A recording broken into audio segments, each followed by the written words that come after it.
Ana Korać je nastavila da udara po Dalili.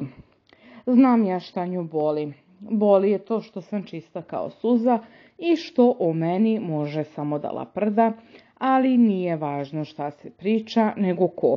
A ona prosto nema legitimitet da bilo koga komentariše. Ona je najveće ružno zlo koje se pojavilo u poslednjih 50 godina. Sve vam je jasno kada pogledate njenu đavolsku ružnu facu.